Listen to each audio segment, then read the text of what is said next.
চলছে বিশ্বজুড়ে football cricket ছাড়াও খেলার রয়েছে এক দীর্ঘ ফর্দ। শুধু ফলাফল নয়, গত আজ আর আগামীর খেলাকে প্রেস বক্স থেকে আমরা দেখতে চাই ভিন্ন চোখে, আর সেই দেখাটাই দেখতে পাবেন এখন মাঠে। সঙ্গে আছি আমি শরীফ রওশন। দর্শক, এতক্ষণ শুনছিলেন ক্রীড়াঙ্গনের সব গুরুত্বপূর্ণ খবরাখবর। এবার বিস্তারিত আলোচনায় ফিরতে চাই।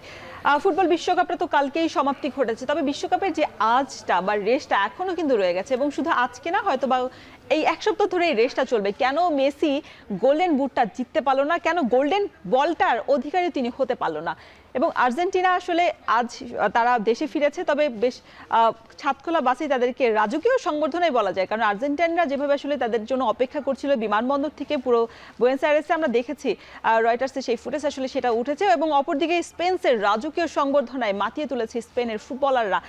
সবকিছু মিলিয়ে আজ আলোচনা করবে, এবং বাংলাদেশ ফুটবল দলটার এখন বর্তমান কি পরিস্থিতি, সামনে আসলে তাদের জন্য কি কি প্রস্তুতি ম্যাচ বা কি টুর্নামেন্ট অপেক্ষা করছে, সবকিছু নিয়ে আলোচনার জন্য আছেন বাংলাদেশ ফুটবল দলের খেলোয়াড় রহমত মিয়া। আপনাকে স্বাগত জানাচ্ছি এখন মাঠে। বলছিলাম যে বিশ্বকাপটা শেষ হয়ে গেছে, তবে এই রেসটা হয়ে যাবে এখনো থেকেই গেছে। আমি যদি বলি যে 2026 বিশ্বকাপটা কেন আপনি মনে রাখবেন, মানে কোন আলাদা কোনো দিক আপনার মনে গেঁথেছে কিনা 48টা দল ছাড়া? আমার মনে হয় যে প্রথম দিক থেকে যদি বিবেচনা করি, তাহলে প্রথমে যে প্লেয়ারদের সাথে এবং টিমগুলোর সাথে যে অব্যবস্থাপনা হয়েছে, সেটা একটা ইস্যু হয়ে থাকবে এই ওয়ার্ল্ড কাপে। এর আগে এমন কোনো ওয়ার্ল্ড কাপে হয়নি যে টিমগুলো এভাবে সাফার করেছে। সো এটা একটা ইস্যু হতে পারে, এবং অনেক বিতর্ক হয়েছে শেষ দিকে এসে। ডেফিনেটলি ফাইনালটার, যেহেতু আমি স্পেনের সাপোর্টার, আমার মনে হয় যে স্পেনের খেলাটা মানুষ মনে রাখবে। তাহলে তো আপনি আসলে মানে খেলা দেখার পর অন্তত মন খারাপ হয়নি যে আর্জেন্টিনার সমর্থক সহ বাংলাদেশের পুরো সমর্থকদের আসলে এই মানে মেসি কেঁদেছে, তো তারাও আসলে কেঁদেছে, তাদের চোখে আমরা পানি দেখেছি। Definitely Messi one of the best player এবং ওয়ার্ল্ডের টপ প্লেয়ার। স্বাভাবিকভাবে তার এটা শেষ ওয়ার্ল্ড কাপ।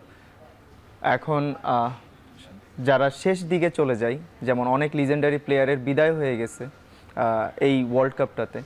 সো আমার মনে হয় যে যদিও আমি স্পেনের সাপোর্টার, বাট যদি আর্জেন্টিনা ওয়ার্ল্ড কাপটা জিততো, মেসির একটা রাজকীয় বিদায় হতো ট্রফি হাতে। সো সেই দিক থেকে যদি চিন্তা করি, তাহলে হয়তো বা আর্জেন্টিনার ওয়ার্ল্ড কাপটা জেতা উচিত ছিল। এবং লিওনেল মেসি শুধু ট্রফি হাতে মানে বিদায় ট্রফি হাতে ছাড়া ছিল না, ব্যাপারটা তা না।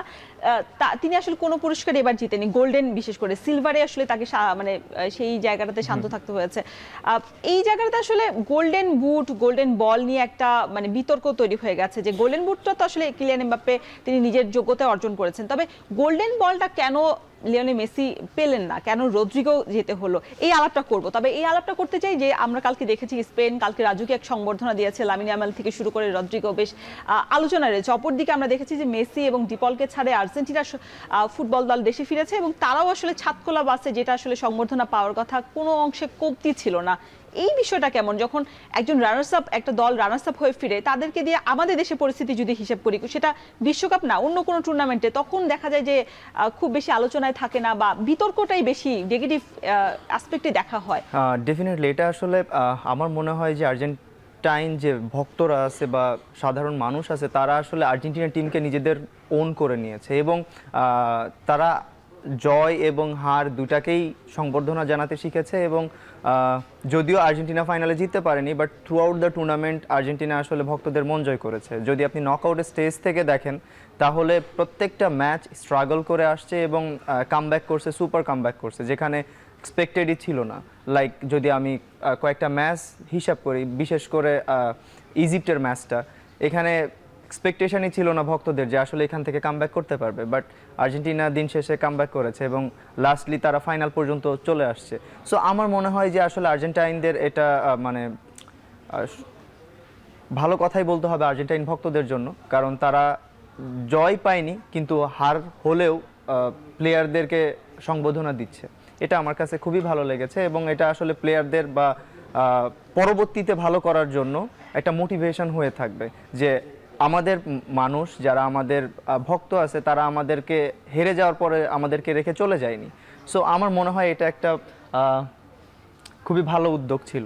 এবং এই দৃশ্যটা খুব বেশি মানে আপনাদের মন মানে মানে ধাক্কাতে কিনা, আপনারা এখন পর্যন্ত হয়তো বা ছাদখোলা বাসে ওঠার সেই সৌভাগ্যটা অর্জন করতে পারেননি। সাউথ জিতেছে, তবে সেই সময় আপনারা ছিলেন না এবং সেই সময় এই প্রস্তুতিটাও ছিল না। এই যে দর্শকদের ভালোবাসা আমাদের নারী ফুটবলাররা পেয়েছেন, এইটা একটা পাগলামির একটা অংশ। আমাদের দেশে ওই পাগলামিটা দেখা যায় যে হাজার হাজার মাইল দূরেও একটা দেশকে নিয়ে আমাদের দেশের মানুষরা পাগলামি করে। এটা আসলে কতটা আসলে আবেগের জায়গা থেকে মানে মানুষকে তৈরি করে এই জায়গাটাতে? না, আসলে আমাদের দেশের মানুষ বরাবরই ফুটবল প্রেমী। যদিও মাঝে কিছুটা সময় ফুটবল থেকে দূরে চলে গিয়েছিল, বাট আবার রিসেন্টলি আমাদের দেশের মানুষ ফুটবলকে ভালোবাসতে শুরু করেছে এবং ফুটবলকে ভালোবেসে আসছে। সো আমার মনে হয় যে আসলে যারা প্লেয়ার হোক যে কোনো স্পোর্টসের, তারা আসলে দেশের মানুষকে খুশি করতে চায়, দেশকে রিপ্রেজেন্ট যেহেতু করতেছে, দেশকে যদি কোনো উপহার দিতে পারে খেলার মাধ্যমে, তাহলে দেশের মানুষের ভালোবাসাটা পেতে পারে। সো আমার মনে হয় প্রতিটা প্লেয়ারই আসলে এক্সপেক্ট করে যে কোনো কিছু অ্যাচিভ করার পরে দেশের মানুষের সাথে সেটা ভাগ করতে।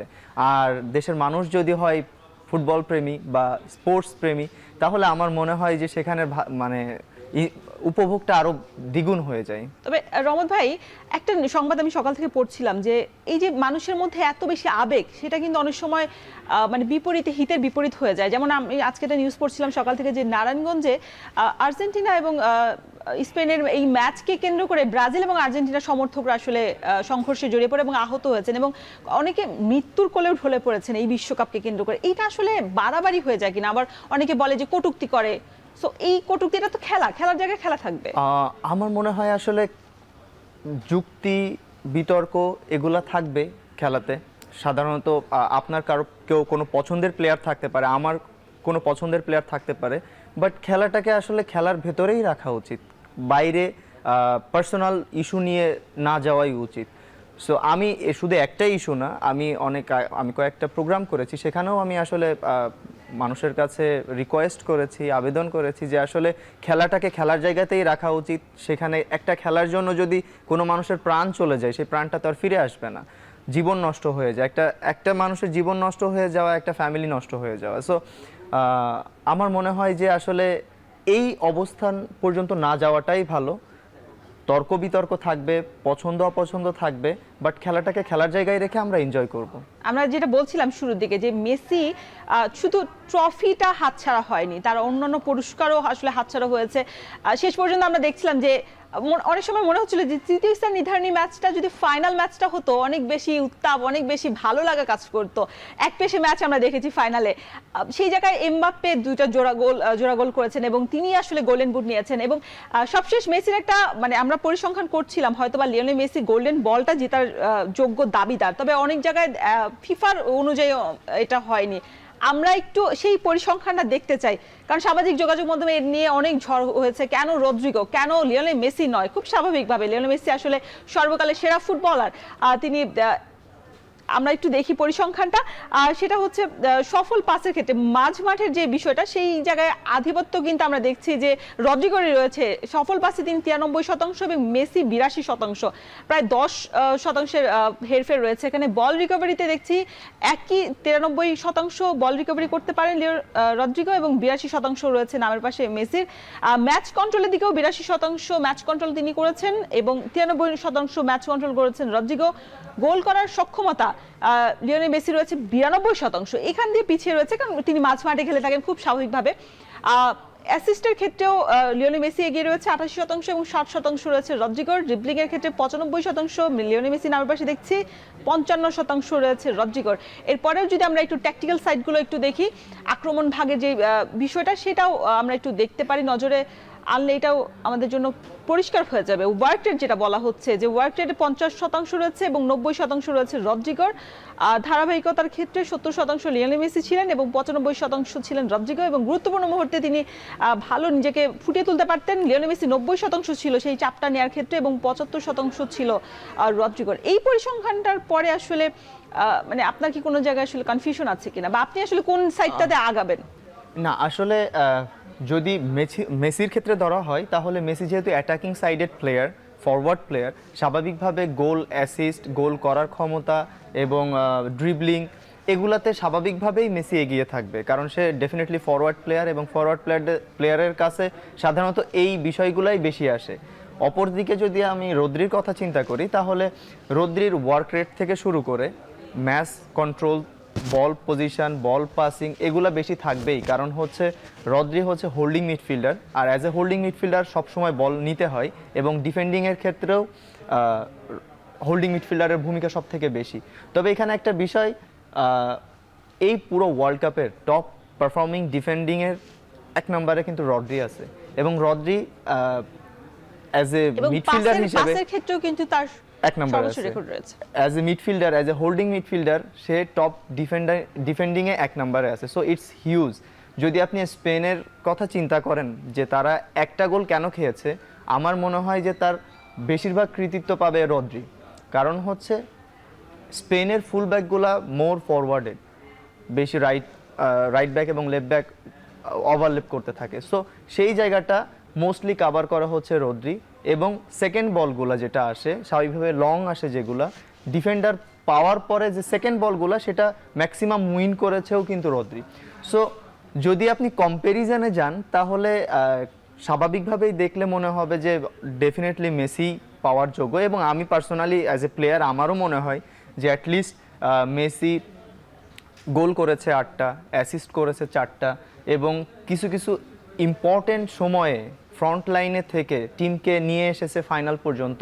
সো আমার মনে হয় হয়তোবা মেসি পাওয়ার দাবিদার ছিল গোল্ডেন বল, বাট যেহেতু ফিফার একটা কমিটি আছে আলাদা, সেখানে ট্যাকটিশিয়ান আছে, অ্যানালিস্ট আছে, তারা আসলে ওভারঅল টুর্নামেন্টটা বিবেচনা করে আসলে কে সব থেকে বেশি ইম্পর্টেন্ট ইম্প্যাক্ট রাখতে পেরেছে মাঠে, সেটা আসলে ডিপেন্ড করে গোল্ডেন বলের ক্ষেত্রে। এমনি রহমত ভাই, এই প্রসেসটা আসলে কিভাবে নির্বাচন করা হয় এই ক্ষেত্রে? গোল্ডেন বুটটা আসলে নিজেদের যোগ্যতা অর্জন করতে হয়, গোল্ডেন বলেরটা পারফরম্যান্সটা কিভাবে অ্যানালাইসিস করা হয়? আমি আসলে এটা সম্পর্কে খুব একটা জানি না, তবে আমার মনে হয় যে থ্রু আউট দ্য টুর্নামেন্ট যারা মোস্ট কনসিস্টেন্সি পারফরমেন্স রাখতে পেরেছে, টিমের জন্য ভূমিকা রাখতে পেরেছে, টিমের উইন হওয়ার ক্ষেত্রে ভূমিকা রাখতে পেরেছে, এই সমস্ত বিষয়গুলো আসলে দেখা হয় গোল্ডেন বুটের ক্ষেত্রে, গোল্ডেন বলের ক্ষেত্রে। সো মেবি আমার এটাই মনে হচ্ছে যে কার কনসিস্টেন্সিটা ভালো ছিল এবং ইম্পর্টেন্ট ছিল উইন হওয়ার ক্ষেত্রে কার বেশি। সো এই দিক থেকে আমার মনে হয় যে রদ্রিকে চিন্তা করেছে, বাট যদি আমি আলটিমেটলি স্টার্ট দেখি তাহলে আমার মনে হয় যে মেসি পাওয়ার যোগ্য। আচ্ছা, আপনার মতে আসলে মেসি। আরেকটা প্রশ্ন করি, আপনি তো মাঠে খেলোয়াড়, রক্ষণ ভাগের একজন খেলে থাকেন, সেই ক্ষেত্রে লিওনেল মেসি আমরা দেখেছি যে এবার বিশ্বকাপে সবচেয়ে কম দৌড়ানোর যে রেকর্ডটা তিনি গড়েছেন, খুব স্বাভাবিকভাবে 39 বছর বয়সী একজন প্লেয়ার তিনি খেলছেন। এই ক্ষেত্রে আসলে 39 বছরে খেলাটা আসলে কতটা কষ্টসাধ্য? আমরা ক্রিস্টিয়ানো রোনালদোকে দেখেছি যে 41 বছরে তিনি খেলেছেন এবং খুব বেশি পারফর্ম এবার করতে পারেননি তিনি। এই বিশ্বকাপটা আসলে লিওনেল মেসির কেমন গেল, বা এই বিশ্বকাপের চাপটা আসলে একজন 39 বছর বয়সী ফুটবলার হিসেবে চাপটা তাকে কতটা নিতে হয়েছে? স্বাভাবিকভাবে টপ ক্লাস ফুটবল খেলতে গেলে স্বাভাবিকভাবে 35 বছরের পরে গেলে আপনি ওই টপ পারফরমেন্স করতে পারবেন না। যদি মেসি রোনালদোর কথা বলেন তাহলে তারা এক্সেপশনাল, ম্যাক্সিমাম যারা খেলতেছে তারা ফিটনেস টপ ক্লাস রেখেই খেলতেছে, আদারওয়াইজ আপনি এই স্টেজে এসে টপ পারফরমেন্স করতে পারবেন না। যদি ধরি আমি মেসির কথা, মেসি টেকনিক্যাল ভালো প্লেয়ার, স্কিলফুল প্লেয়ার। সো স্বাভাবিকভাবেই ফুল আর্জেন্টিনার খেলাটা আপনি দেখবেন মেসি কিন্তু ডিফেন্ডিংয়ের ক্ষেত্রে অতটা সাপোর্ট দেয় না। স্বাভাবিকভাবে যখন অ্যাটাকিং মুড হয় তখন মেসি এটাকে সুইচ করে দেয় অ্যাটাকিং মুডে। তো আমার মনে হয় যে মেসির হাঁটাটা অনেক ক্ষেত্রে এইটা ট্যাকটিস, কারণ হচ্ছে সে যদি সারাক্ষণ দৌড়াতে থাকে ডিফেন্ডিংয়ের ক্ষেত্রে, যখন অ্যাটাকিং মুডে যাবে তখন কিন্তু গোল বা অ্যাসিস্ট করার যে ক্ষমতা থাকবে সেটা কমে আসবে, এনার্জি কমে আসবে। সো আমার মনে হয় যে এটা তাকে লায়াবিলিটিস দেওয়া হয়েছে টিমের ক্ষেত্রে, এবং টিম সেটাতে রেজাল্টও পেয়েছে। কারণ অনেক ক্ষেত্রে আপনি দেখবেন যে ম্যাক্সিমাম আর্জেন্টিনা গোল করেছে কখন, নকআউট স্টেজে এসে 75 মিনিটসের পরে। সো আর্জেন্টিনা টিম বা মেসি যদি অনেক সময় হাঁটেও, বাট শেষ সময়ে এসে কিন্তু সে ফুল এফোর্টটা দিচ্ছে, এবং ফুল এফোর্টটা দেওয়ার ফলে এনার্জিটা ধরে রাখতে পারতেছে, এবং এনার্জি ধরে রাখার ফলে গোল বা অ্যাসিস্ট করতে পারতেছে। সো আমার মনে হয় যে যেহেতু মেসির 39 হয়ে গেছে অলরেডি, ইটস হিউজ, আর টপ ক্লাস প্লেয়ার ছাড়া আসলে এটা সম্ভব না। আর টপ ক্লাস পারফরমেন্স বের করতে হলেও আপনাকে সেভাবে ফিটনেস ঠিক রাখতে হবে। তো এই এজে এসে ওয়ার্ল্ড কাপের মতো স্টেজে 8 গোল করা, অ্যাসিস্ট করা, এবং টিমকে ফ্রন্ট লাইনে থেকে জিতে নিয়ে আসা, এটা হিউজ আমার মনে হয়। মানে তার কি আসলে ভবিষ্যতে আসলে খেলা উচিত কিনা, বা তিনি এখন ইন্টার মায়ামিতে এখনো রয়েছেন এবং তার চুক্তিও রয়েছে, পরবর্তী বিশ্বকাপটা আমরা দেখবো কিনা, বা কোপা আমেরিকা যেহেতু সামনে রয়েছে সেখানেও তার খেলার সম্ভাবনা কতটুকু? আমার মনে হয় যে ওয়ার্ল্ড কাপ যেহেতু 4 বছর পর পর হয়, 2030 সালে নেক্সট আসবে, তো নেক্সট তখন আসতে গেলে 43 বছর বয়স হয়ে যাবে মেসির। সো আমার মনে হয় না যে এই পর্যন্ত আসলে ধরে রাখতে পারবে ধারাবাহিকতা। যদি আসে আবার মেসির ভক্তরা দেখতে পারবে, বাট অ্যাজ এ প্লেয়ার আমার মনে হয় যে 43 এটাতে আসলে যাওয়াটা খুবই কষ্টসাধ্য ব্যাপার, এবং নিজের ফিটনেস ঠিক রাখা সেটাও অনেক কষ্টের ব্যাপার। আচ্ছা, আর রহমান ভাই, আমরা ব্যালেন্ডিয়ার নিয়েও একটা কথা বলবো, যে যেহেতু বিশ্বকাপটা শেষ হয়ে গেছে এবং সম্প্রতি আসলে লিগের খেলাও তাতে শেষ হয়ে গেছে, সবকিছু মিলে এখন ব্যালেন্ডিয়ারের অপেক্ষায় রয়েছে এবং লিওনেল মেসি সর্বোচ্চ ব্যালেন্ডিয়ার জয়ী হলো। এবারে বিশ্বকাপটা তার নামটা আসলে শোনা যাচ্ছে না। সেই বিশ্বকাপে আসলে কার অগ্রাধিকারটা থাকবে বা কার সম্ভাবনা থাকবে জয়ের, সেটা নিয়ে আমরা কথা বলবো, তবে ছোট্ট একটা বিরতি নিতে হচ্ছে। দর্শক, নিচ্ছি ছোট্ট একটা বিরতি, ফিরছি একটু পরেই। আমি ভরসা রাখি হিরন স্মার্ট ওয়াটার পিউরিফায়ারে।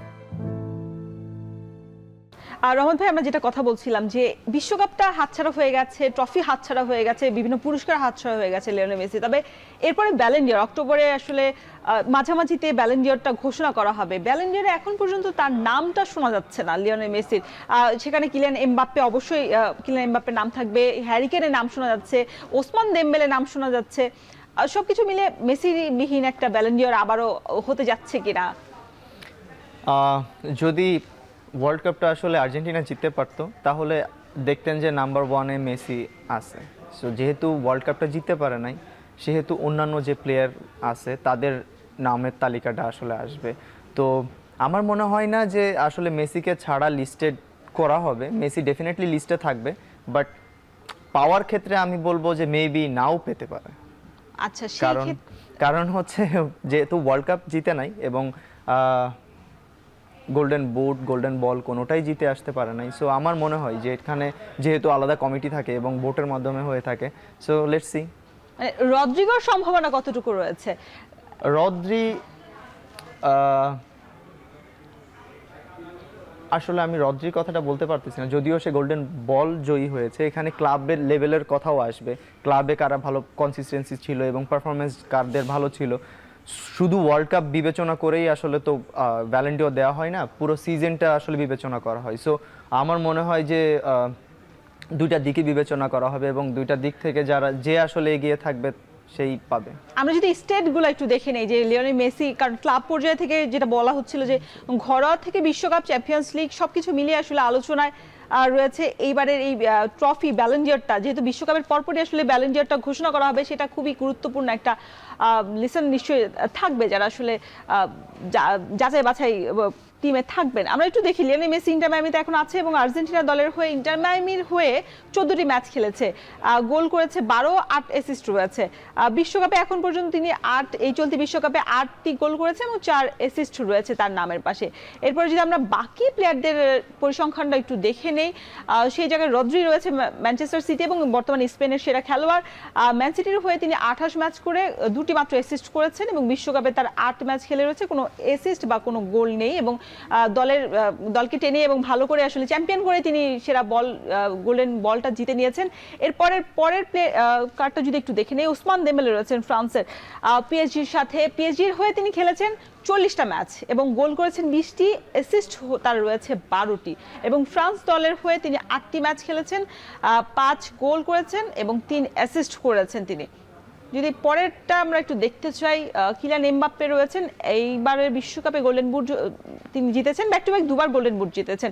রিয়াল মাদ্রিদের হয়ে তিনি খেলেন, 44টা ম্যাচ খেলেছেন এই মৌসুমে, গোল করেছেন 42, অ্যাসিস্ট তার রয়েছে 6টি এবং এই বিশ্বকাপে 8টি ম্যাচ খেলে তিনি 10 গোল করেছেন এবং 4 অ্যাসিস্ট রয়েছে। আমরা হ্যারি কেনেরটাও একটু দেখে নিতে চাই। ইংল্যান্ডের অধিনায়ক হ্যারি কেন, তিনি বায়ার্ন মিউনিখে খেলেন, বায়ার্ন মিউনিখের হয়ে 51টি ম্যাচ খেলেছেন, 61টি গোল করেছেন, 7 অ্যাসিস্ট রয়েছে তার। আর এবার বিশ্বকাপে 7 ম্যাচ খেলে 6টা তার অ্যাসিস্ট রয়েছে, গোল রয়েছে। সেই ক্ষেত্রে আর কি মানে কাকে আপনি এগিয়ে রাখতে চান?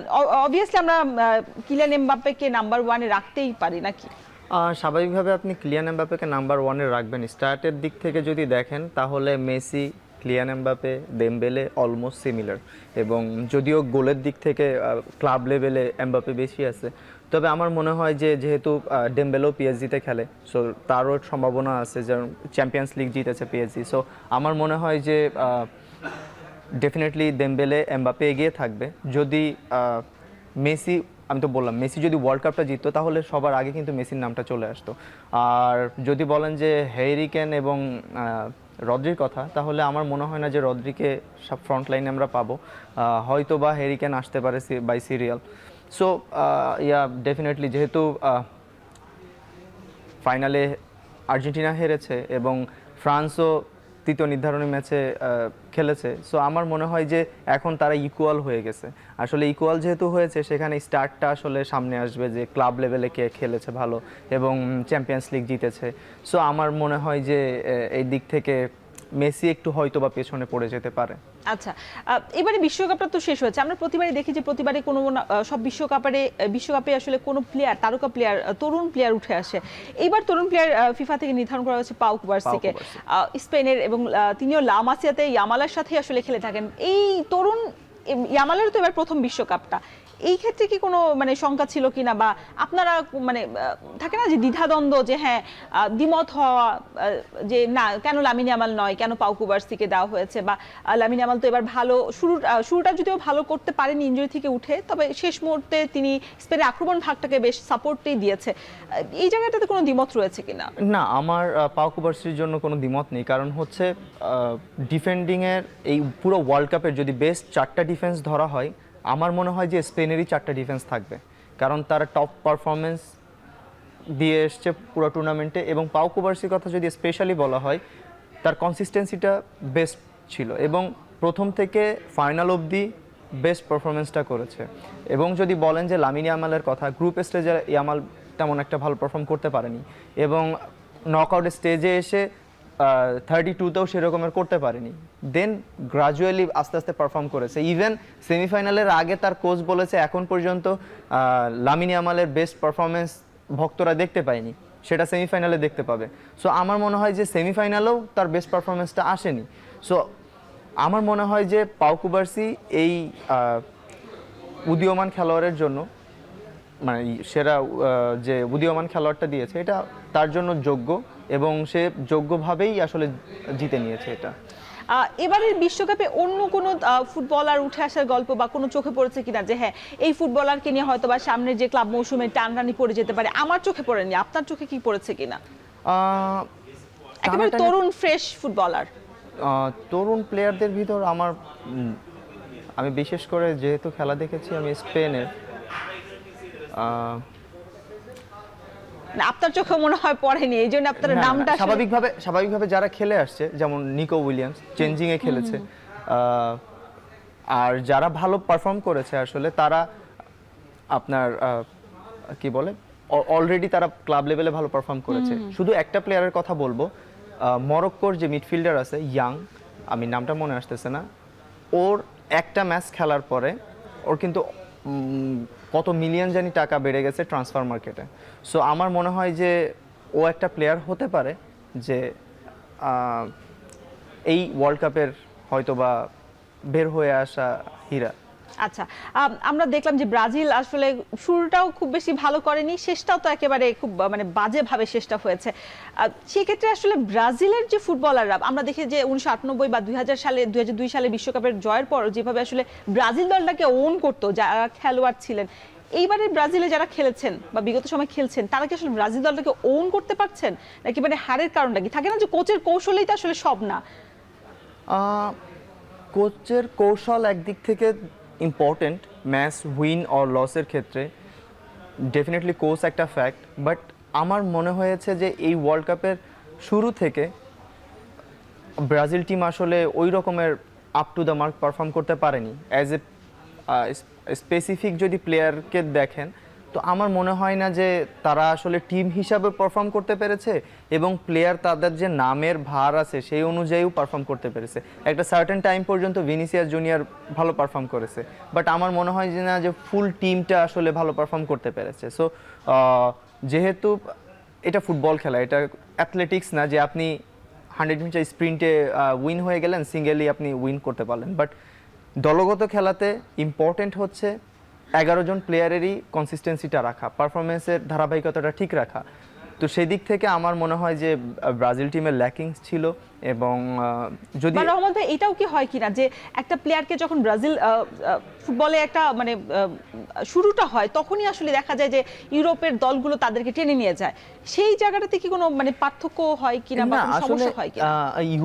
ইউরোপের টিমগুলো বরাবরই ব্রাজিল আসলে ফুটবলের আতুরঘর বলা হয়। কারণ হচ্ছে ওখানে বাচ্চারা, আমাদের দেশে কি হয়, মানে ছোট থেকেই স্কুলে পাঠায় পড়তে, ওদের ছোট থেকেই ফুটবল হাতে দিয়ে দেয় যে মাঠে যাও। তো ওদের আসলে জেনেটিক্যালি ওদের ফুটবলটা আসলে ওরা রপ্ত করে। সো আমার মনে হয় যে ব্রাজিল প্লেয়ারের কমতি নেই, ব্রাজিলের যে কোয়ালিটি সেখানের কমতি নেই, হয়তোবা কোনো কিছুতে ল্যাকিংস আছে যেটার জন্য আসলে পারফর্মটা করতে পারতেছে না ওয়ার্ল্ড কাপে এসে। তো আমার মনে হয় যে, আর যেটা বললেন যে ইউরোপে এসে খেলা, ইউরোপে এখন খেলতেছে না, আগে থেকেই ব্রাজিলের প্লেয়াররা এসে ইউরোপে খেলতেছে, এখানে পারফরমেন্স ডাউন করে না। ইউরোপে তো টপ ক্লাস পারফর্মাররা আছে। সো আমার মনে হয় যে পারফরমেন্স ঠিকই থাকে, বাট যখন টিমে সবাই একত্রিত হয় সেখানের যে টিম পারফরমেন্সটা, সেটার বুস্ট আপটা আসলে হচ্ছে না ব্রাজিলের ক্ষেত্রে। মানে সেটা কেন হচ্ছে না? এটা আসলে কেন, প্রত্যেকটা দলই তো আসলে ক্লাবে থাকে, ক্লাবে থাকার পর তারপর আন্তর্জাতিক ম্যাচের জন্য এক হয়, তাহলে অন্যরা করতে পারলে ব্রাজিল কেন করতে পারছে না? আমি আসলে এটা বলতে পারবো না কেন পারতেছে না, বাট আমার মনে হয় যেমন আপনি যদি আর্জেন্টিনার কথা ধরেন, স্পেনের কথা বলেন, ফ্রান্স যদিও সেমিফাইনাল পর্যন্ত ভালো খেলেছে, বাট সেমিফাইনালে এসে হতাশ করেছে।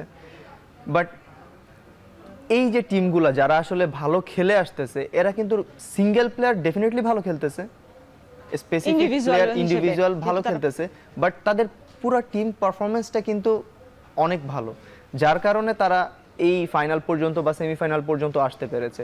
সো সেখানে আমার মনে হয় যে মেবি ব্রাজিল টিমের কোনো সমস্যা আছে কিনা, এবং যখন ক্লাবে সবাই পারফর্ম করে টপ ক্লাস পারফর্মার, যখন ব্রাজিল টিমে আসে তখন পারফরমেন্সটা ডাউন হয়ে যায়। আসলে কেন ডাউন হয় আমি আসলে প্লেয়ার হিসেবে আমি বলতে পারতেছি না যে আসলে কেন ডাউন হয়। এটা আসলে নিশ্চয়ই যারা ব্রাজিলের ম্যানেজমেন্ট আছেন, ব্রাজিল ফেডারেশন আছে, তারা নিশ্চয়ই আসলে এটা নিয়ে তদন্ত করবে। এর মধ্যে আরো অনেক আলোচনা করবে। বাংলাদেশ ফুটবল দলটার সামনে কি মানে অপেক্ষা করছে, আপনাদের নতুন মৌসুম অপেক্ষা করছে, সবকিছু মিলে আমরা আলোচনা করব। দর্শক, সময় হলো আরো একটা বিরতি, ফিরছি একটু পরেই। আমি ভরসা রাখি হিরন স্মার্ট ওয়াটার পিউরিফায়ারে। রহমত ভাই, বিশ্বকাপটা শেষ হয়ে গেছে, আগামী যে বিশ্বকাপটা 2030 সেটার কিন্তু প্রস্তুতি এরই মধ্যে শুরু হয়ে গেছে, এবং ফিফা প্রেসিডেন্ট জিয়ানি ইনফান্তিনো তিনি বলছিলেন যে দল যদি বাড়ানো হয় এবং সময় যদি কমিয়ে আনা হয়, মানে 4 বছর থেকে যদি 2 বছর করা হয়, বা দল যদি আরো 68টা দল করা হয়, সেক্ষেত্রে বাংলাদেশের সম্ভাবনা কি এইবার দেখা যাবে কিনা, সামনের বিশ্বকাপে সুযোগ আছে কিনা আপনার কি মনে হয়? না, আসলে যদি আমাদের ওয়ার্ল্ড কাপ খেলতে হয় তাহলে ডেফিনেটলি আগে আমাদেরকে এশিয়ার টপ টিম হতে হবে। সো এশিয়ার টপ টিম হইতে গেলে যে ক্রাইটেরিয়াগুলো ফলো করতে হবে আমাদের তো সেগুলো থাকতে হবে। ডেফিনেটলি টিম হিসাবে আমরা এখন আলহামদুলিল্লাহ অনেক ডেভেলপ আগের থেকে, এখন টিম পারফরমেন্স ভালো, টিম ভালো। সো যদি আমরা রাইট প্রসেসিংয়ে আগাতে পারি তাহলে হয়তো বা ইনশাআল্লাহ আমরা খেলতে পারবো। মানে সেই বাধাটা আসলে কোথায় মনে হচ্ছে? যে এশিয়ার টপ টিম হওয়াটা তো আমরা অন্তত মেয়েদেরকে দিয়ে উদাহরণ টানতে হচ্ছে, যে মেয়েরা তো এশিয়ান কাপের মূল পর্বেও খেলে এসেছে, হয়তো বা ভাগ্যের কারণে তারা ছিটকে পড়েছে, সেই জায়গা তো সম্ভাবনা ছিল পুরো সরাসরি অলিম্পিক বা বিশ্বকাপে যাওয়ার মতো। তাহলে ছেলেদেরটা কেন হচ্ছে না? আপনারা যথেষ্ট সুযোগ সুবিধা পান। যথেষ্ট সুযোগ সুবিধা বলতে কোন সুযোগ সুবিধার কথা বলছেন? মানে অন্তত মেয়েদের থেকে ভালো সুবিধা পান আপনারা, 5 স্টার হোটেলে থাকার যে ফ্যাসিলিটি সেটা পান। কয়দিন থাকেন? আপনারা যখন জাতীয় দলে আসেন বা ক্যাম্পে আসেন, বেতনটা আপনাদের বেতনটা তো ওইভাবে আসলে মানে কাউন্ট হয় না। আচ্ছা, মানে সমস্ত বিষয় তো ডিসকাস করার বিষয় না, বাট কিছু বিষয় বুঝাই। আমরা 5 স্টার হোটেলে থাকি, ন্যাশনাল টিমের খেলা যতদিন থাকে ততদিন টপ ক্লাস ফ্যাসিলিটিস আমরা পাই ন্যাশনাল টিমের খেলাগুলো থাকার অবস্থায়। যখন আমরা ক্লাবে ফিরে যাই তখন আমরা কি করি? তখন তো ডেফিনেটলি আমরা ডাল ভাতই খাই। আমি ন্যাশনাল টিমে যখন আমি যাই, ন্যাশনাল টিমে যাওয়ার পরে আমাকে ন্যাশনাল টিমের কোচ বা কোচিং স্টাফ একটা চার্ট দিয়ে দেয়, একটা মেনু দিয়ে দেয় যে সিদ্ধ খাবার খেতে হবে, এইভাবে মেনটেন করতে হবে। সো সেম মেনটেনটা যদি আমরা ক্লাবে এসে করতে পারি তাহলে আমার মনে হয় যে অর্ধেক কাজটা হয়ে যায়। বাট আমি 1 মাস থাকি, সাপোজ 1 মাস থাকলাম আমি ন্যাশনাল টিমে হোল খেলা এবং প্র্যাকটিস সেশন দিয়ে, তো ওই 1 মাসটা আমি ভালো করার পরে আমি যখন 11 মাস আমি ক্লাবে থাকবো, ওই 11 মাসে আমার তো ঢাল ভাত খেতে হচ্ছে, ওই 11 মাসে হচ্ছে আমার বালুর মাঠে প্র্যাকটিস করতে হচ্ছে, ওই 11 মাস হচ্ছে আমার পানির ভিতর ম্যাচ খেলতে হচ্ছে। সো আপনি যখন ন্যাশনাল টিমে যাচ্ছেন তখন আমার টপ আপনি ফ্যাসিলিটিস দিচ্ছেন, বাট যখন আমি ক্লাবে আসতেছি তখন আমি আবার জিরোতে চলে আসতেছি। সো কনসিস্টেন্সিটা ধরে রাখতে গেলে হয় আপনার পার্সোনালি ট্রেন করতে হবে, আর একা ফুটবলে কখনো টিকে থাকা যায় না পার্সোনাল ট্রেনিং করে, এবং একা কখনোই টিমকে আগে নিয়ে যাওয়া যায় না ফুটবলে। সো আমার মনে হয় যে এখানে ফুল টিমের দায়বদ্ধতা আছে, এবং যদি আমাদের ন্যাশনাল টিমটাকে ভালো করতে হয় আমাদের প্রত্যেকটা সেক্টরে উন্নতি করতে হবে। তার ভিতর অন্যতম হচ্ছে ক্লাব লেভেল। শুধু ন্যাশনাল টিমের দোষ দিলে তো হবে না। ন্যাশনাল টিম ফেডারেশন আমাদেরকে কি করতে পারে, 1 মাস একটা সময় আমাদেরকে নির্ধারণ করলো, 1 মাস আমাদেরকে 5 স্টার হোটেলে রাখলো, বেস্ট ফ্যাসিলিটিস দিল, বেস্ট মাঠ দিল, বাট আদার্স যে 11 মাস আছে এইটা হচ্ছিল বেশি ইম্পর্ট্যান্ট। সো 1 মাসে চিন্তা না করে আমরা যদি 11 মাসটাকে উন্নতি করতে পারি, এবং মাঠ থেকে শুরু করে ফ্যাসিলিটিস এবং খাওয়া দাওয়া সব যদি উন্নতি করতে পারি, আমার মনে হয় যে 50% এগিয়ে যাবে বাংলাদেশ। আপনি বলছিলেন যে মাঠ, বালুর মাঠ, পানির মধ্যে খেলতে হয়, এবং আমরা শুধু এই মানে গত মৌসুমটা না, আমরা বিগত অনেকগুলো মৌসুম দেখেছি যে আপনারা পানির মাঠে, মানে বৃষ্টি যখন হয় তখন অনেক সময় বসেও থাকেন কাদার মধ্যে, একদম বাজে একটা অবস্থা। সেই জায়গা থেকে এইবার আমরা একটা শুনতে পেয়েছি যে বাফুফে তারা হচ্ছে এই মাঠ সংরক্ষণ বা মাঠ রক্ষণাবেক্ষণের দায়িত্বটা তারা নিয়ে নিচ্ছে, কোনো ক্লাবকে তারা দিচ্ছে না। কারণ এতদিন তো ক্লাবের কাছে আসলে হস্তান্তর করা হতো যে ওই মৌসুমটার জন্য তারা ওই মাঠটা ইউজ করবে, ব্যবহার করবে। এইবার তাহলে মানে অবস্থার কি পরিবর্তন হবে? বিশেষ করে এএফসির প্রতিনিধি দল এসেছিল কয়েকদিন আগে, আপনি নিশ্চয়ই জানেন, এবং তাদেরকে বাফুফে নিয়ে গিয়েছিল, মানে একটা ভালো মানে একটা ফর্টিসের ক্লাব দেখিয়েছে, বসুন্ধরা কিংস দেখিয়েছে, মোহামেডানের ক্লাব দেখাতো, রহমতগঞ্জের মাঠ দেখাতো, তারা এইটা কেন দেখায়নি? প্রতিনিধিকে কেন বেস্ট জিনিসটা আমাদেরকে দেখিয়ে মানে চকচক জিনিসটা দেখাতে হবে? স্বাভাবিকভাবে যদি আপনি আমার বাসায় আসেন অ্যাজ এ গেস্ট, ডেফিনেটলি আমি আপনাকে বেস্ট ডিশেসটা খেতে দিব, বেস্ট ফ্যাসিলিটিসটা আপনাকে দেখাবো, এটা স্বাভাবিক। কারণ হচ্ছে এটা আমাদের দেশের ভাবমূর্তিও। এটা কি সমস্যার সমাধান হবে নাকি ওই গোড়াতেই না, আসলে সমস্যার সমাধানের কথা যদি বলতে যান তাহলে অনেক ডিটেলসে যেতে হবে।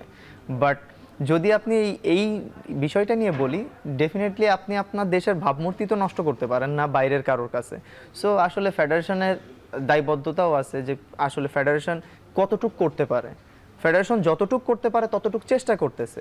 তো ফেডারেশনের সাথে সাথে আমাদের সরকার থেকে মূলত উদ্যোগ নেওয়া উচিত। ফেডারেশন একটা সংস্থা তো চলে সরকারের মাধ্যমে। তো সরকার যদি ফেডারেশনকে সেই হেল্পটা করে তাহলে হয়তো বা ফেডারেশন ইনিশিয়েট করতে পারে আরও ভালো। কারণ আমি দেখেছি বিগত দিনগুলোতে ফেডারেশন আমাদের মাঠ চেয়েছে, আমরা কুমিল্লার মাঠে খেলতাম, ফেডারেশন আবেদন করেছে এনএসসি থেকে ক্রিকেটকে দেওয়া হয়েছে। সো এরকমের অনেক বিষয় যেগুলো আছে যেখানে আমরা খেলছি, আমাদের রানিং খেলা চলতেছে, ফেডারেশন চেষ্টা করেছে সেই মাঠগুলোকে নেওয়ার, ফেডারেশন চেষ্টা করেছে ভালো মাঠগুলোকে কালেক্ট করার, বাট সেখান থেকে ক্রিকেটের দিকে চলে যাচ্ছে। নেওয়াটা সমস্যা না, যে কেউ নিতে পারে, সবার মাঠ, জাতীয় মাঠ যেহেতু সেহেতু সবার মাঠ। বাট কথা হচ্ছে যে স্পেসিফিক ফুটবলের জন্য কিছু মাঠ নির্ধারণ করা এবং ক্রিকেটের জন্য আলাদা মাঠ থাকা। কারণ কখনোই আপনি কোনো মাঠে দেখবেন না, ওয়ার্ল্ড ওয়াইড যে কোনো মাঠে খেলা দেখবেন, কখনো ফুটবল পিচের মাঝখানে ক্রিকেটের পিচ থাকে।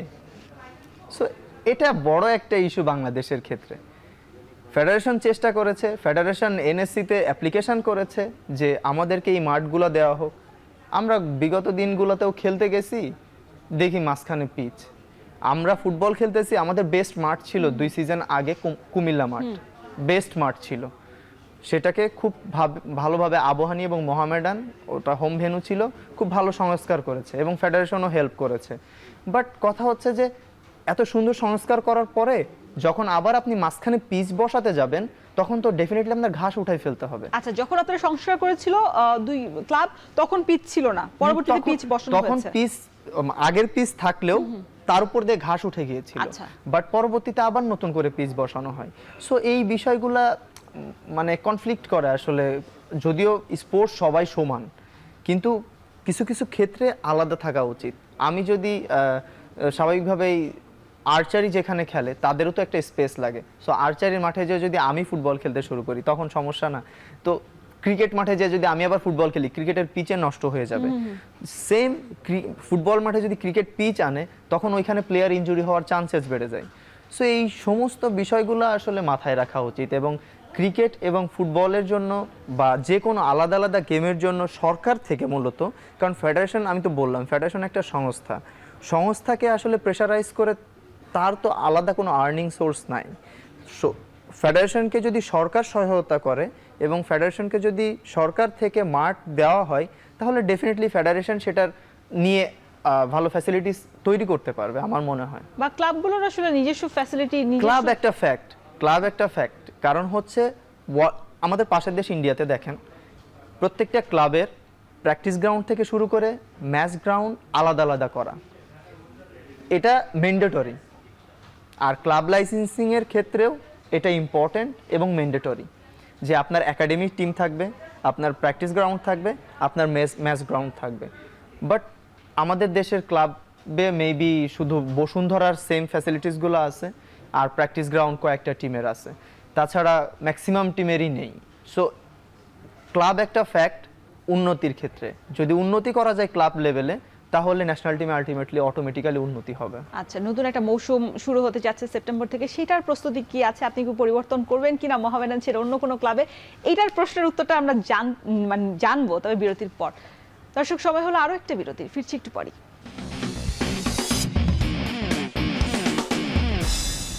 আরো একবার স্বাগত জানাচ্ছি এখন মাঠে। রহমান ভাই, যেটা বলছিলাম যে জাতীয় দলের উন্নতি করতে হলে বা বিশ্বকাপে খেলতে হলে ডাল ভাত খেয়ে আসলে থাকা যাবে না, ভালো থাকা খাওয়া বাসস্থান সবকিছু উন্নতি করতে হবে। মোহামেডান একটা ব্র্যান্ড ছিল, নিজেদেরকে মানে এগিয়ে যাওয়ার থেকে আরো মনে হয় ব্যাকফুটে চলে গেছে। অনেকে বলে যে সরকার পরিবর্তন হয়েছে, দল পরিবর্তন হয়েছে, এই জন্য আসলে মোহামেডানটা চাপে ছিল এতদিন। এখন কি অবস্থা মোহামেডানের? না, এখন নতুন কমিটি হয়েছে, নতুন কমিটি এসেছে, তারা চেষ্টা করতেছে দলটাকে গোছানোর এবং চেষ্টা করতেছে দলটাকে কিভাবে উন্নতি করা যায়, ওভারঅল যে ফ্যাসিলিটিস আছে কিভাবে উন্নতি করা যায় সেটার চেষ্টা করা হচ্ছে আসলে। এখন নতুন যে কমিটি এসেছে, বিশেষ করে আমাদের নতুন কমিটিতে অনেকেই এমপি আছে, মন্ত্রী আছে, যেহেতু তারা সরকার সংশ্লিষ্ট। সো সেদিক থেকে আমার মনে হয় যে আসলে সামনে মোহামেডান টিম ভালো করবে এবং মোহামেডানের যে আগের যে সুসময়টা ছিল সেটা ফিরে আসবে।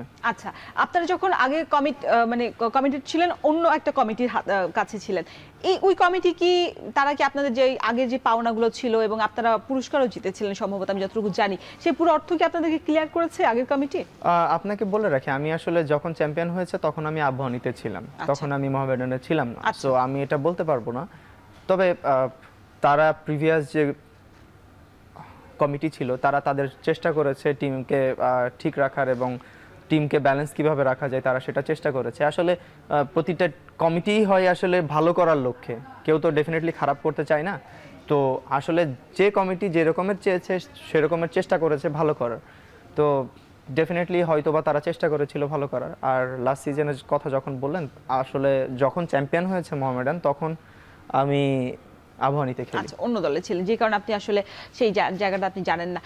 মাঠ নিয়ে কথা বলছিলাম আমরা, মোহামেডান থেকে শুরু করে বিভিন্ন মাঠ মানে খুবই বেহাল দশা, এবং আমরা শুনছিলাম যে আপনাদের নতুন কমিটি বলছে যে সাভারে তারা একটা জায়গা নিয়েছে, এবং এই জায়গার গল্পটা আমরা দীর্ঘদিন ধরেই শুনে আসছি যে একটা সাভারে জায়গা আছে, মাঠ হবে, তবে এখন পর্যন্ত সেই চিত্রটা আমরা দেখতে পারিনি, সেই আলোর মুখটা দেখেনি আসলে কেউ, বা আপনারা ফুটবলাররাও দেখতে পাননি। সেটা কি এইবার আশ্বস্ত করতে পেরেছে কিনা নতুন কমিটি যে এবার সেটা সমাধান হবে? আসলে অফিসিয়ালি এখনো আমাদের ফুল কমিটির সাথে আমাদের টিমের বসা হয়নি, যেহেতু দলবদল চলতেছে, অনেক প্লেয়ার থাকবে, অনেক প্লেয়ার চলে যাবে অন্য টিমে এবং অন্য অনেক প্লেয়ার আসবে। সো আমার মনে হয় যে আসলে দলবদলটা শেষ হলে খেলা যখন স্টার্ট হবে তার আগে সাধারণত প্রি সিজন হয়, তো প্রি সিজনের সময়টাতে আসলে আমরা কমিটির সাথে বসতে পারবো বা কমিটি আমাদের সাথে কথা বলবে, তখন হয়তো বা আমরা জানতে পারবো আসলে আমাদের ফিউচার পরিকল্পনাটা কি হতে যাচ্ছে বা কতদূর উন্নতি হতে পারে, তখন আমরা আসলে জানতে পারবো, এখন তো জানতে পারবো না। আচ্ছা, আপনি তো এখন মোহামেডানের সাথে চুক্তিবদ্ধ রয়েছেন, সেক্ষেত্রে আপনাদের কোচ নিয়োগের একটা বিদেশি কোচ নিয়োগের একটা পরিকল্পনা চলছিল, সেটার আপডেট কি? কারণ সবশেষ আলফাজ ভাই ছিলেন, তারপর সিকু ভাই চলে গেলেন, এখন বর্তমান স্টেটটা কি আসলে? আমি যেটা বললাম যে এখনো আমাদের সাথে কোনো পার্সোনালি আচ্ছা। কথা হয়নি অফিসিয়ালদের। ডেফিনেটলি তারা চিন্তা করতেছে, আমিও শুনেছি দূর থেকে যে তারা ভালো মানের একজন বিদেশি কোচ সেই আনতে বিদেশি চাচ্ছে। কোচ যদি আসেন তাহলে সেটা খেলোয়াড়দের জন্য আসলে কতটা ভালো হবে এই মুহূর্তে? আসলে কোচ তো কোচই, বিদেশি কোচ হোক বাংলাদেশি কোচ হোক, কারণ আমরা সবসময় চিন্তা করি কি যে আমাদের বাংলাদেশি কোচ মনে হয় ভালো না, সেজন্য বিদেশ থেকে কোচ আনা হয়। So, এটা আসলে ভাবাটা আমার জন্য মনে হয় যে ঠিক হবে না। ডেফিনেটলি বাংলাদেশের টপ কোচও আছে, ভালো মানের কোচও আছে। স্বাভাবিকভাবে বিদেশি কোচ কেন আনে? আমাদের দেশের একটা মানে স্বাভাবিকভাবে কথা আছে যে দেশি কোচ থাকলে প্লেয়াররা বিগড়ে যায়, বা দেশি কোচরা একটু চেষ্টা করে বাংলাদেশি প্লেয়ারদেরকে ভালো রাখা, মানে কি বলে, প্রিভিলেজ দেওয়ার চেষ্টা করে। তো এটা আসলে একটা রিউমার, বাট সেদিক থেকে বিবেচনা করলে যদি বিদেশি কোচ আসে, সে তো কাউকে চিনে না, সে বেস্ট পারফর্মারটাকে নিবে, বেস্ট পারফর্মারটাকে নিয়ে মাঠে ইমপ্লিমেন্ট করবে। তো আমার মনে হয় সেদিক থেকে বিবেচনা করে আসলে বিদেশি কোচ আনা, এবং ডেফিনেটলি বিদেশি কোচ আসলে যারা ইয়াং প্লেয়ার আছে, ইয়াং পোটেনশিয়াল প্লেয়ার আছে, তাদের একটা সুযোগ থাকবে। এবং আপনাদের এখন থমাস জুলি আছে, এবং আপনারা সানমেরিতে একটা ভালো একটা শুরু স্টার্ট করেছেন তার অধীনে। এখন তার সাথে আর কি পরে কথা হয়েছে কিনা? তিনি এখনো বাংলাদেশে রয়েছেন, তবে আপনাদের কোনো কার্যক্রম নেই আর কি বাংলাদেশের পুরো না, free। এখন সেই ক্ষেত্রে এখন মানে আসলে যেহেতু ক্লাবেরও কোনো কার্যক্রম নেই, জাতীয় দলের কার্যক্রম নেই, এই সময়টা কি কোনো ক্যাম্প করা মানে যেত কিনা তুলির সাথে? আসলে এখন আমাদের যেহেতু খেলা নেই, আমাদের প্রবাবলি, আমি ফেডারেশনের একটা নিউজ দেখেছি যে আমাদের যে ভাইস প্রেসিডেন্ট আছেন উনি বলেছেন যে সেপ্টেম্বরে একটা 4 জাতি টুর্নামেন্ট হতে পারে। তো যদি 4 জাতি টুর্নামেন্ট হয়, যেহেতু সেপ্টেম্বর অনেক দেরি আছে, এখন জুলাই চলতেছে, আমাদের প্রি সিজনও শুরু হবে হয়তো বা অগস্টের ফার্স্ট উইকের দিক থেকে। সো আমার মনে হয় যে প্রি সিজন স্টার্ট হলে তখন আবার যখন টুর্নামেন্টটা আসবে ন্যাশনাল টিমে, তখন ক্যাম্পটা করলে প্লেয়ারদের ফিটনেসটা ঠিক থাকবে। যেহেতু এখন এমনিতেই ওয়ার্ল্ড কাপ, শুধু প্লেয়ার না, কোচিং স্টাফ বলেন, সবাই আসলে ওয়ার্ল্ড কাপটাকেই উপভোগ করতেছিল। সো আমার মনে হয় যে আসলে ওয়ার্ল্ড কাপের জন্যই এই সব বিষয়ে একটু দমে ছিল। সামনের যেহেতু ওয়ার্ল্ড কাপ শেষ, ফাইনাল হয়ে গেছে, এখন সামনের যে প্ল্যানগুলো আছে সেগুলো এক্সিকিউট করবে একটা একটা করে। রামত ভাই, অসংখ্য ধন্যবাদ এত সুন্দর আলোচনার জন্য, এবং আপনারা যে পরিকল্পনা করেছেন ক্লাব ফুটবলের দিকে যে মনোযোগ দেওয়ার কথা বলেছেন, সেটা যেন যারা কর্তৃপক্ষ আছেন তারা হয়তো নিশ্চয়ই আসলে পরবর্তীতে পরিকল্পনা করবে। অসংখ্য ধন্যবাদ আপনাকে। দর্শক, শেষ করছি এখন মাঠের আজকের আয়োজন। সাথে থাকার জন্য ধন্যবাদ।